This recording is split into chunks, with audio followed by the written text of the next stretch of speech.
আমাদের প্রিয় নবী সাল্লাল্লাহু আলাইহি ওয়াসাল্লাম একবার শীতের দিনে বের হলেন। হাদিসটি বিভিন্ন হাদিসের কিতাবে বর্ণিত হয়েছে। তিনি বের হয়ে দেখলেন যে শীতের সময় গাছের পাতাগুলো ঝরে যায় সাধারণত। তো একটা গাছের পাতা ঝরে গেছে, সামান্য কিছু পাতা আছে, সেগুলো ঝরে ঝরে ভাব। নবীজি সাল্লাল্লাহু আলাইহি ওয়াসাল্লাম গাছটি ধরে একটু ঝাঁকা দিলেন। একটু ঝাঁকুনি দেওয়ার পর অনেকগুলো পাতা আরো ঝরে পড়ে গেল।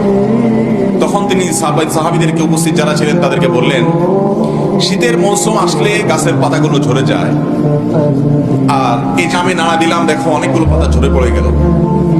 যদি উত্তম রূপে পবিত্রতা অর্জন করার পর একজন ইমানদার যদি সর্বোত্তম ভাবে, সুন্দর ভাবে, ধীরস্থিরতার সাথে, খুশুখুজুর সাথে, গুরুত্বের সাথে আল্লাহ রাব্বুল আলামিনের প্রতি পরিপূর্ণ শ্রদ্ধা এবং ভক্তির সাথে হক আদায় করে 5 ওয়াক্ত সালাত ঠিকঠাক মতো আদায় করে, তো আল্লাহ রাব্বুল আলামিন তার গুনাহগুলোকে, এই গাছের পাতা যেরকম ঝরে শেষ হয়ে যায়, তার গুনাহগুলোকে আল্লাহ তাআলা এরকম মাফ করে।